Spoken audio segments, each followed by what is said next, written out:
Graça e paz. Vamos dar continuidade hoje a esse estudo que eu iniciei ontem a respeito da doutrina da salvação, soteriologia. E eu quero defender a seguinte tese, ou seja, continuar defendendo sobre os 3 fatores da salvação. A minha tese ontem é de que para que haja salvação existem 3 fatores. Porque embora a Bíblia afirme várias vezes, genericamente, de que a salvação é para todo aquele que crê em Jesus e será salvo, tu e a tua casa. Todavia, essa expressão genérica, ela deve ser entendida que ela é constituída de 3 fatores. Na prática mesmo, existe um rito para ser salvo. E ontem eu defendi inicialmente esses 3 fatores. Hoje eu quero dar continuidade abordando 3 textos, né, no livro de Atos ainda, a fim de tentar encontrar esses 3 fatores. O primeiro texto é Atos 8. Eu vou selecionar alguns versículos aqui para não ficar muito extenso.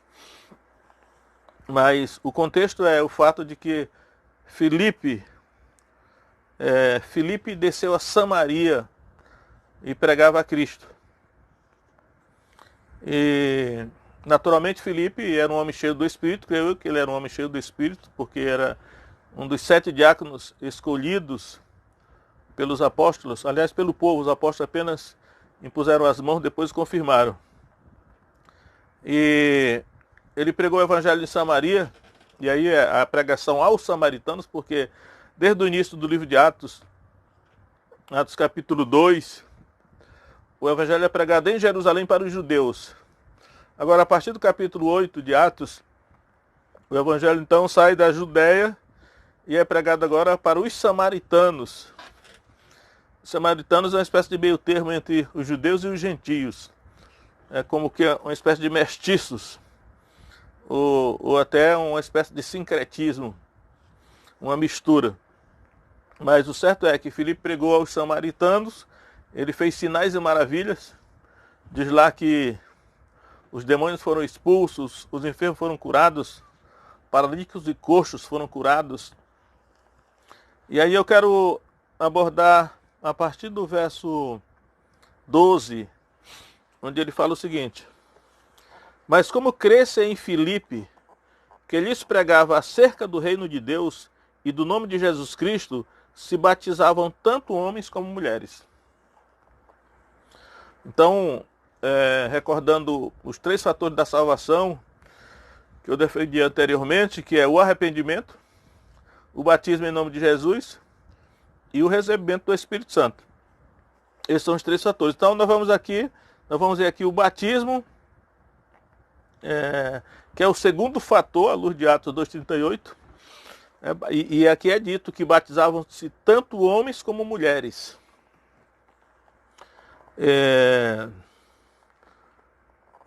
Tem essa questão do Simão o mago, que está aqui entrelaçada. Vou ter que falar em Simão também, porque verso 13 diz: e creu até o próprio Simão, e sendo batizado, ficou de contínuo com Filipe, e vendo os sinais e as grandes maravilhas que se faziam, estava atônito.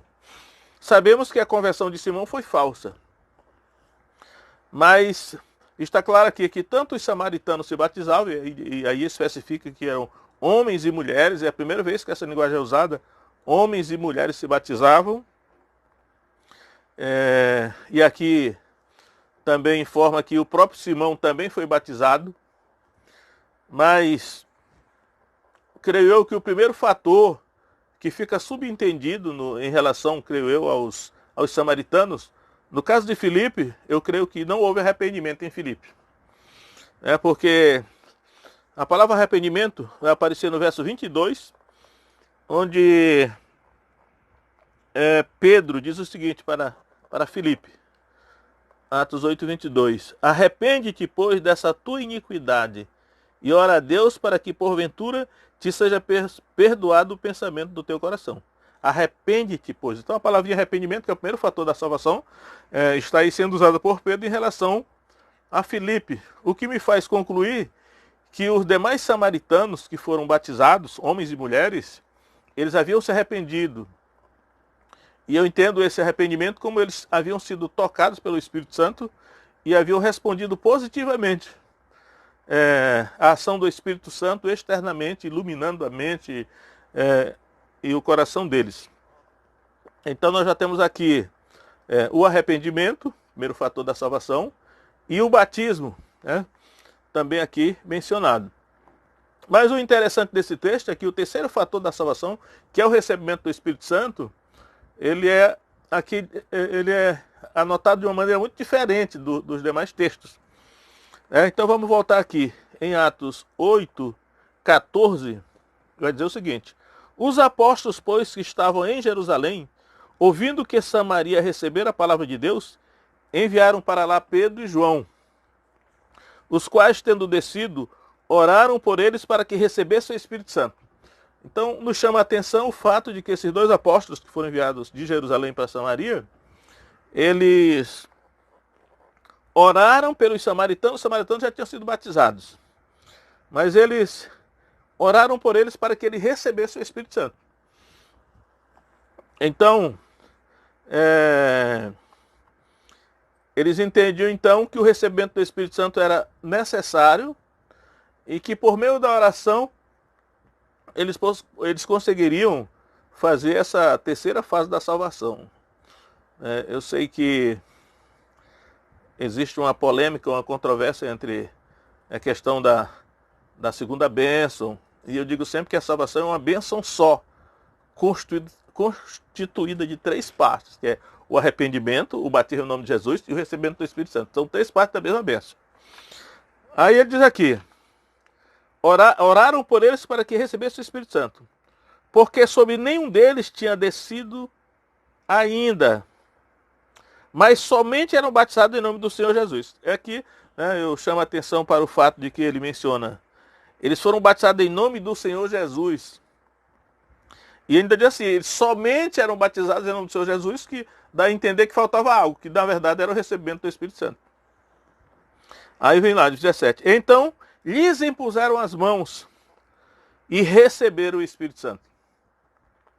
E veja muito bem que a linguagem que está sendo usada aqui é de receberam o Espírito Santo, nesse texto especificamente. E verso 18. E Simão, vendo que ele, pela imposição das mãos dos apóstolos, era dado o Espírito Santo, lhes ofereceu dinheiro. Então, era dado o Espírito Santo. Quando João Batista disse que Jesus batizaria no Espírito Santo, então o Espírito Santo aqui era dado e eles receberam, um ato de dar da parte de Jesus e o ato de receber por parte dos samaritanos.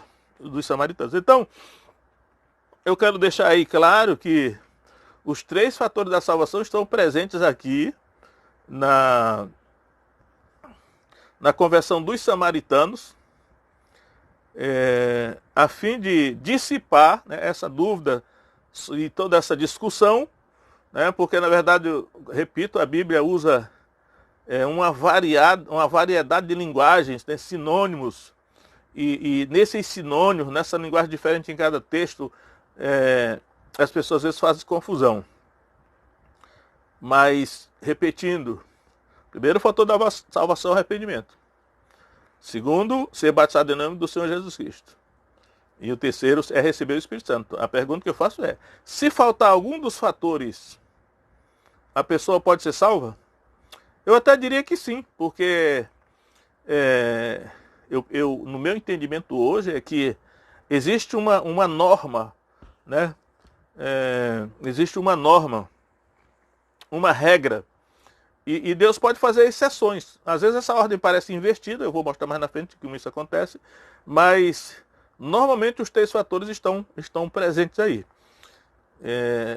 Por que Filipe, por exemplo, que era um diácono, que recebeu a imposição das mãos dos apóstolos, ele mesmo não impôs as mãos para conferir o Espírito Santo aos samaritanos, ou mesmo não orou para que os samaritanos recebessem o Espírito Santo? Isso eu não sei. Há muitas explicações, mas não temos certeza. Né? Será que ele era porque ele era apenas um diácono e que os apóstolos que vieram de Jerusalém, que tinham autoridade de conferir o Espírito Santo pela imposição de mãos, eu acho que não, porque depois Ananias vai impor as mãos sobre Saulo e vai conferir o Espírito Santo para ele, e ele não era um dos apóstolos, né?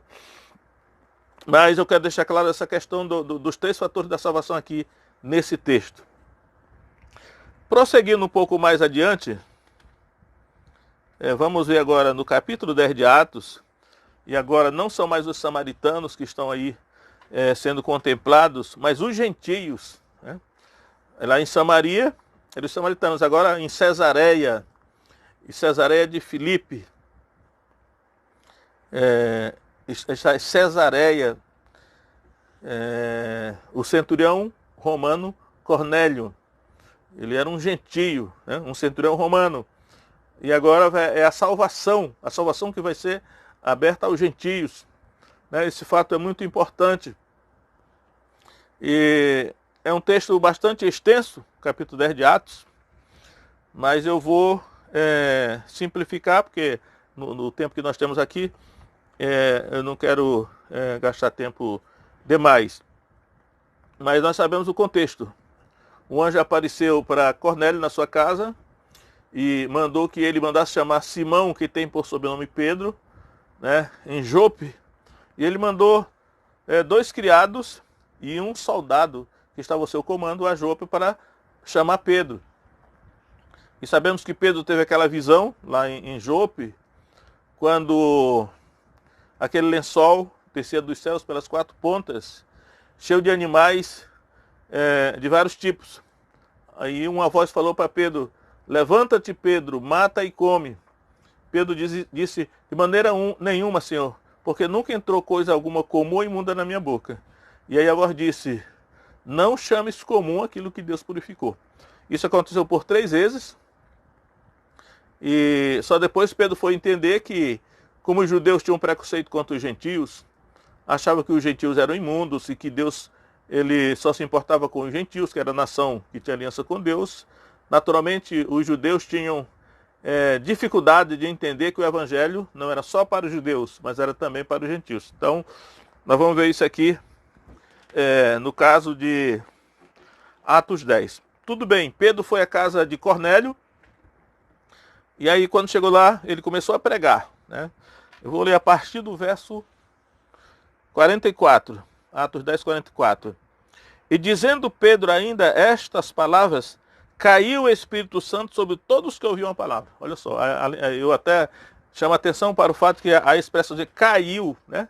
Caiu o Espírito Santo. Não é comum essa linguagem ser usada em relação ao Espírito Santo, mas aqui está dizendo, caiu o Espírito Santo sobre todos que ouviam a palavra. Todos que ouviam a palavra. Por isso nós temos que ter cuidado para não querer nivelar os tipos de maneira que o Espírito Santo se manifesta, porque nesse caso aqui eu quero chamar a atenção para os 3 fatores da salvação que estão presentes aqui. E lá em Atos 2,38, o último fator da salvação é o recebimento do Espírito Santo. No caso aqui, dá a impressão que o primeiro fator aqui que acontece é o recebimento do Espírito Santo, porque enquanto eles ouviam a pregação de Pedro, o Espírito Santo caiu sobre todos que ouviam a palavra. E diz aí, verso 45, e os fiéis que eram da circuncisão, todos quantos tinham vindo com Pedro, maravilharam-se de que o dom do Espírito Santo se derramasse também sobre os gentios. E aqui eu quero lembrar que em Atos 2,38, essa expressão, o dom do Espírito Santo, aparece em Atos 2,38, né, que diz assim, arrependei-vos, ser batizado em nome de Jesus Cristo para o perdão dos pecados, e recebereis o dom do Espírito Santo. Aqui, o dom do Espírito Santo, aparece também a mesma expressão, e aqui está, se derramasse também sobre os gentios. Lembro que em Atos 2,33 é dito lá que Jesus, tendo recebido do Pai a promessa do Espírito Santo, derramou isto que vedes e ouvi. Então, a expressão derramar aparece em Atos 2,38 e aparece também aqui em Atos 10, 45, se referindo ao recebimento do Espírito Santo por parte, no caso aqui, desses gentios. E diz aí, né? Porque os ouviu falar línguas e magnificar a Deus. Até agora não está mencionado o arrependimento, embora nós possamos perceber o arrependimento já na vida de Cornélio, as ações dele, né? As ações dele em direção a Deus, e até dos convidados, os amigos e parentes, né? Os amigos e conhecidos, né, já convidados seus parentes e amigos mais íntimos. Né? Parentes e amigos mais íntimos. Essa atitude deles terem vindo, né, e se reunirem naquela casa de Cornélio, dá algum indício de que fica subentendido que possa ter havido arrependimento. Ou seja, o Espírito Santo estava se movendo e já havia tocado neles para trazer essa iluminação da mente, esse interesse, né, já provocado na vida deles. Mas o batismo vai ser mencionado agora, que aqui há uma inversão. Então, primeiro, ele recebeu o Espírito Santo, e o batismo vem em segundo lugar. Veja só, verso 47. Respondeu então Pedro: pode alguém porventura recusar água para que não sejam batizados estes, que também receberam como nós o Espírito Santo? E mandou que fossem batizados em nome do Senhor. Então, mesmo já tendo recebido o Espírito Santo, realmente eles receberam o Espírito Santo, e mesmo assim Pedro entendeu que eles precisavam também ser batizados, porque eu penso que o rito do batismo é a formalização da aliança no Novo Testamento. Assim como no Antigo Testamento a aliança com Deus era feita por meio da circuncisão, creio eu que no Novo Testamento, no Evangelho, a aliança com Deus é feita por meio do batismo. Por isso que eu digo que o batismo é urgente, né? Há uma formalização da aliança por meio do batismo. É claro que o batismo sozinho não vai adiantar nada, porque já vimos lá aqui em Atos capítulo 8, que Simão, o mago, se batizou, mas creio que não houve arrependimento nele. Então o batismo para ele não valeu de nada, ele não foi salvo. E já no caso aqui, o batismo vem após o recebimento do Espírito Santo. E outra coisa que nos chama a atenção aqui é que ele diz: mandou que fossem batizados em nome do Senhor. Primeiro, que não foi Pedro que batizou, ele mandou que fossem batizados. E segundo, é que eles foram batizados em nome do Senhor. Você vê que aqui está só em nome do Senhor, subentende-se que esse Senhor é Jesus, porque em outros textos vai dizer em nome do Senhor Jesus. Então, os três fatores da salvação. Aqui, o batismo está presente aqui. O recebimento do Espírito Santo está presente aqui. E embora a palavra arrependimento não aparece no texto de Atos 10, mas em Atos 11, quando Pedro sobe a Jerusalém e dá o relatório dele para os apóstolos, os demais apóstolos, eles começa assim o capítulo 11 de Atos. Ouviram os apóstolos e os irmãos que estavam na Judéia, que também os gentios tinham recebido a palavra de Deus. E subindo Pedro a Jerusalém, disputavam com ele os que eram da circuncisão, dizendo: entraste em casa de homens incircuncisos e comeste com eles. Coisa que um judeu, normalmente, ele não podia fazer. Assim entendiam eles. Mas quando Pedro os convenceu, né, quando ele contou realmente o que tinha acontecido, eles se convenceram. Então, no verso 18 vai dizer, de Atos 11: e ouvindo estas coisas, apaziguaram-se e glorificaram a Deus, dizendo: na verdade, até aos gentios Deus deu o arrependimento para a vida. Aí apareceu o arrependimento que está subentendido em Atos 10, agora em Atos 11 é declinado, né? A palavra arrependimento aparece aqui. Eles entenderam que os gentios foram salvos por meio do arrependimento, e agora eu entendo que realmente o arrependimento só pode vir se o Espírito Santo iluminar, se ele tocar, é realmente o Espírito Santo quem dá início ao processo da salvação. Nesse caso aqui seria um processo, mas deixando claro que os três fatores da salvação que eu tenho insistido em afirmar estão presentes aqui na conversão dos gentios, esses romanos gentios na casa de Cornélio. Agora, eu quero examinar mais um texto, que é Atos 19. Atos 19, o apóstolo Paulo ele chega em Éfeso, na Ásia Menor. Então, vamos ler aqui Atos 19, 1.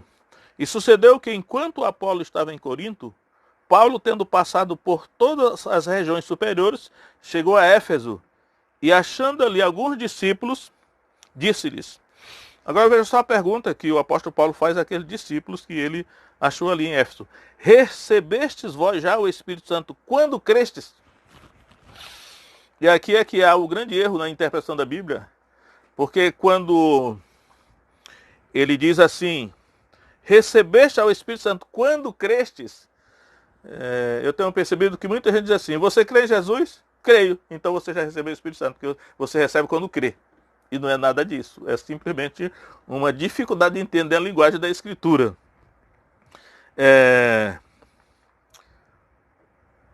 Eu creio hoje que, quando é que você crê mesmo em Jesus?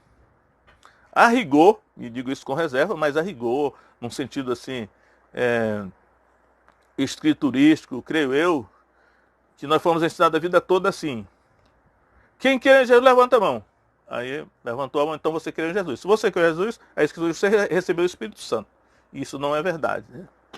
Tem até um livro chamado assim, Salvação pelo Levantar de Mãos. Na verdade, o ato da salvação, o que nós demonstramos, que nós cremos em Jesus, é por meio do batismo. Né? Quando você se batiza, você está demonstrando que você crê. Ainda que possa haver uma falsa manifestação, como no caso de Simão Mago, em Atos 8, né, ele realmente se batizou, embora não houvesse crido. Então,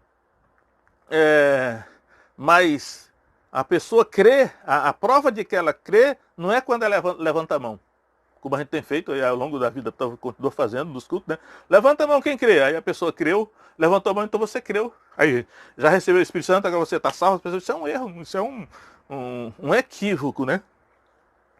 Mas a pessoa crê quando ela se batiza. Porque o batismo é exatamente o primeiro ato de obediência, tirando a questão do arrependimento, que é algo que o Espírito Santo ilumina a vida da pessoa, né? Mas creio eu até que a exigência da parte de Deus pelo arrependimento é respondida no batismo. Você crê mesmo, então se batiza. Não é levanta a mão, né? Você crê mesmo, então se batiza. E se a pessoa se batizar, há um indicativo que ela realmente creu, porque ela fez um ato de obediência, ela correspondeu, fez algo concreto. Então, por exemplo, Efésios 1,13, diz lá que quando ouvistes, interessante que é Efésios aqui, Paulo está em Éfeso, né, aquela carta que ele escreveu a esta mesma igreja, ele diz assim, quando vocês ouviram a palavra da salvação, o evangelho da vossa salvação, e tendo nele também crido, fostes selados com o Espírito Santo da promessa. E aí eu quero dizer de novo eles creram quando eles se batizaram. E se nós dissermos para alguém, você crê em Jesus? Eu tenho feito isso, já fiz várias vezes isso. Aí a pessoa crê em Jesus. Se você crê, então vamos lhe batizar agora. Ah, não estou preparado para me batizar. Então a pessoa não creu. É a mesma coisa que a moça chega para o rapaz pergunta para a moça, você quer casar comigo? Ela levanta a mão e diz, quero. O rapaz, então vamos agora para o cartório para a gente formalizar isso. Ah, não estou preparado ainda. Então, na verdade, não quer. Porque dizer da boca para fora é fácil. Agora, fazer atos concretos que confirmem aquilo que a pessoa está falando, isso aí, crer significa isso. Então, quando Paulo pergunta aqui, recebestes vós já o Espírito Santo quando crestes? Naturalmente, esse quando crestes aqui é depois que eles foram batizados. Por isso que em Atos 2,38 diz, arrependei-vos, ser batizado em nome de Jesus Cristo, para a remissão dos pecados e recebereis o dom do Espírito Santo. Mas é interessante que Paulo foi direto na questão do Espírito Santo. Recebestes ao Espírito Santo quando crestes? E eles disseram-lhe, nós nem ainda ouvimos que haja Espírito Santo. Né? Aí eu fico me perguntando, que hoje, talvez, muitos de nós podemos estar fazendo a mesma coisa. Não estamos dizendo para as pessoas que existe uma pessoa chamada Espírito Santo, que a pessoa precisa receber o Espírito Santo, porque esses aqui nem tinham ouvido falar que existia Espírito Santo. Ou seja, eles tinham praticado apenas uma parte dos 3 fatores que estou dizendo. Arrependimento, ser batizado em nome de Jesus Cristo e receber o Espírito Santo. Essa questão do recebimento do Espírito Santo, eles tinham deixado de lado. Né? Reconheço que é complexo, é difícil isso aí, mas a doutrina certa é essa aí. Aí eles disseram, nem ainda ouvimos que haja Espírito Santo. Perguntou-lhes então, em que sois batizados então? Ou seja, em que sois batizados então? O apóstolo Paulo, ele conectou o batismo com o recebimento do Espírito Santo, porque é isso mesmo. Embora já vimos que lá em Atos 8, nos samaritanos, isso não aconteceu automaticamente. Os apóstolos tiveram que descer, orar por eles, impor as mãos e somente então eles receberam o Espírito Santo. Ou seja, não aconteceu automaticamente o recebimento do Espírito Santo depois que eles foram batizados. Portanto, nós podemos concluir, ainda que possa acontecer automaticamente, como no caso de Atos 10, na casa de Cornélio, que nem batizados eles tinham sido ainda, já receberam o Espírito Santo ali por antecipação. E aí, voltando um pouco lá em Atos 10 ainda, eu creio que a explicação ali, que eu acho que é plausível essa explicação, é que o preconceito contra os gentios da parte de Pedro, que era um judeu, era tão grande que ele hesitou em entrar na casa dos gentios e comer com eles, porque ele sabia que ele seria censurado pelos demais judeus. E ele entrou assim, cheio de dedos, como dizemos no linguajar comum, e hesitantemente ele disse, vocês sabem que não é lícito a um judeu entrar na casa de um gentio e comer com eles. E o Espírito Santo, vendo a hesitação de Pedro, que já tinha dito, nunca entrou coisa alguma comum imundo na minha boca, o Espírito Santo vendo a hesitação, a insegurança de Pedro, ao pregar o evangelho na casa daquele gentio, o Espírito Santo adiantou o processo. E, portanto, ou foi Jesus, né, que na verdade Jesus que dá o Espírito Santo, e de maneira que o Espírito Santo foi dado, caiu sobre eles o Espírito Santo antes mesmo do batismo, que é a norma. A regra é primeiro o batismo, depois receber o Espírito Santo. Nesse caso aqui, houve a inversão, creio que a explicação é essa. Assim como eu tenho ouvido de outros pregadores. Mas aqui em Atos 19,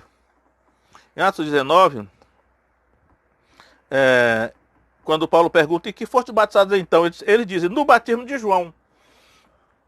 Aí já se entende por que eles estavam nessa situação. Porque na teologia de João Batista, só havia mesmo essas primeiras duas partes. João Batista pregava o batismo do arrependimento. Portanto, aqui já vê aqui o arrependimento e o batismo também conectados. Na teologia de João Batista, ele chamava o povo para o arrependimento e ele batizava o povo, mas era só até aí. Então ficava o processo da salvação ficava incompleto, faltava a terceira parte. Só que a terceira parte, como João Batista não tinha autoridade para conceder o Espírito Santo, ele apontava para o Messias e dizia assim, aquele que vem depois de mim, do qual eu não sou digno de desatar a correia das alparcas, ele vos batizará com o Espírito Santo. Eu sei que ele disse que ele vos batizará com o Espírito Santo e com fogo, mas eu sei que há uma polêmica em torno do fogo, e vamos deixar o fogo de lado, vamos pegar o Espírito Santo só aqui. Ele vos batizará com o Espírito Santo. Ou seja, João Batista não se sentiu competente para batizar o povo com o Espírito Santo, mas só com água. E apontou para Jesus. Quando ele vier, ele vos batizará no Espírito Santo. E eu prefiro usar essa expressãozinha no Espírito Santo, porque a palavrinha grega é em. Aí pode ser traduzida por com, pode ser, mas a primeira tradução é em. Então, no Espírito Santo. Então, esses aqui tinham sido discípulos de João Batista, porque o evangelho que eles receberam era incompleto, porque não incluía o recebimento do Espírito Santo. Aí nós até nos perguntamos, será que hoje nós, como igrejas evangélicas, não estamos, muitas vezes, praticando o ensino de João Batista? E porque é complicado o negócio do recebimento do Espírito Santo, é muito difícil, tem que ter muito cuidado, mas é melhor deixar o Espírito Santo fora disso e ficar só com essa primeira parte. João Batista pregava isso aí. Aqui Paulo diz assim, mas Paulo disse, certamente João batizou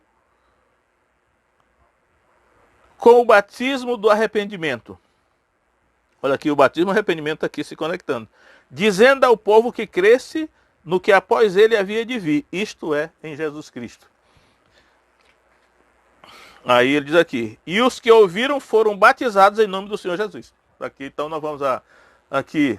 Agora Paulo consertou, por recebido um evangelho equivocado, um evangelho incompleto, baseado na teologia de João Batista. Mas o evangelho verdadeiro, o evangelho de Jesus mesmo, ele inclui o recebimento do Espírito Santo. Aí diz aqui, e os que ouviram foram batizados em nome do Senhor Jesus. no batismo, o batismo é em nome do Senhor Jesus. O nome que é invocado no batismo é o nome próprio da divindade. No caso do Antigo Testamento, a aliança de Israel com Deus era no nome de Jeová, que era o nome próprio de Deus, com que eles tinham aliança. No Novo Testamento, o Filho de Deus, né, nós fazemos aliança com o Filho de Deus, e o nome próprio dele deve ser invocado no batismo. O nome dele é Jesus. Aqui está, em nome do Senhor Jesus. Então Paulo não considerou o batismo de João Batista que eles tinham recebido como válido, porque não tinha sido em nome de Jesus. Então ele batizou eles corretamente no nome de Jesus, colocando eles em aliança com Jesus. E aí ele diz: impondo-lhes Paulo as mãos, veio sobre eles o Espírito Santo e falavam línguas e profetizavam. Então, a imposição de mãos, é impressionante, né, que a imposição de mãos que Pedro e João fizeram lá em Samaria, no capítulo 8, Paulo fez a mesma coisa aqui. Parece que eles tinham combinado.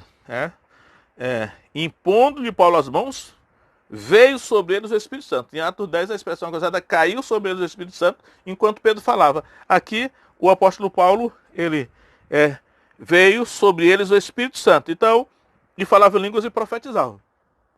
Agora completou-se o processo da salvação, que é arrependimento, o batismo em nome de Jesus Cristo, aqui o nome do Senhor Jesus, e aí, novamente, sobressai esse fato de que o recebimento do Espírito Santo nem sempre acontece automaticamente, né? Porque assim como em Atos 8, Pedro e João oraram por eles para que recebessem o Espírito Santo, impuseram as mãos para que recebesse o Espírito Santo, aqui também Paulo fez a mesma coisa, né? Ele impôs as mãos para que ele recebesse o Espírito Santo. A questão que nós podemos levantar é essa: quem tem a autoridade para conferir o Espírito Santo pela imposição de mãos? Seria só os apóstolos? Já disse que eu creio que não, porque Ananias, em Atos 9, ele vai impor as mãos sobre Paulo para que Paulo, ele diz lá, seja cheio do Espírito Santo. Embora eu creio que há uma diferença entre receber o Espírito Santo e ser cheio do Espírito Santo, são duas coisas diferentes. Pode até significar a mesma coisa em algum momento, mas tecnicamente são duas coisas diferentes. Para receber o Espírito Santo é a pessoa que está no processo da salvação. Ela ainda não está salva, ela está no processo da salvação. Então, quando ela recebe o Espírito Santo, fecha o processo da salvação. Ser cheio do Espírito Santo é para os crentes que já foram cheios e se secaram. E depois Paulo vai dizer em Efésios 5,18, não vos embriagueis com vinho, no qual há contenda, devassidão, mas enchei-vos do Espírito. É diferente. Esse mandamento para ser cheio do Espírito Santo é para o crente que se esvaziou. E receber o Espírito Santo é para o crente que não tinha o Espírito Santo dele, mas quando o Espírito Santo vem habitar nele, ele vem habitar, aí ele recebe o Espírito Santo. É uma vez, é uma cerimônia iniciática, assim como o batismo, o recebimento do Espírito Santo é uma vez só. A partir daí, a convivência do crente com o Espírito Santo vai se esvaziar, vai se entristecer ou se apagar, como o Novo Testamento diz. Mas eu deixo claro aqui que nesse caso aqui de Éfeso, os três fatores da salvação aqui aparece bem nítido: o batismo e o recebimento do Espírito Santo. Só que a palavra arrependimento aparece no verso 4, quando diz: Paulo disse, certamente João batizou com o batismo do arrependimento, dizendo ao povo que cresce no que após ele havia de visto em Jesus. Então, creio eu também que no Evangelho de Jesus, o arrependimento também está conectado com o batismo. Igualmente como de João Batista também. Eu creio que a limitação do Evangelho de João Batista é que ele não batizava em nome de Jesus, creio eu. E o batismo correto é no nome do Senhor Jesus Cristo. Então, doutrina da salvação. Nós temos que ter segurança na doutrina da salvação. Independentemente de qualquer tipo de polêmica, né? Temos que ter humildade de reconhecer que sempre há pontos cegos, né? Nem toda resposta aparece, mas eu creio que essa linha aí é comum, né? É preciso que a pessoa, para ser salva, crer em Jesus significa isso. Esses três fatores da salvação devem estar presentes. A maneira como isso acontece, podemos até divergir, mas eu creio que esse ensino aí é claro, é a salvação que está em jogo. Nós não podemos ser enganados com respeito a uma doutrina tão importante. Então, deixo para a reflexão de todos esse acréscimo, né? Esse prosseguimento dessa doutrina da salvação, a soteriologia, de tal maneira que todos possam ser salvos, né? E não ficar no meio do caminho, né? Fazendo só uma parte, achando que realmente fez tudo aquilo que significa crer em Jesus, a fé. Então, vou parar por aqui hoje. Deus abençoe vocês em nome de Jesus e até uma próxima oportunidade.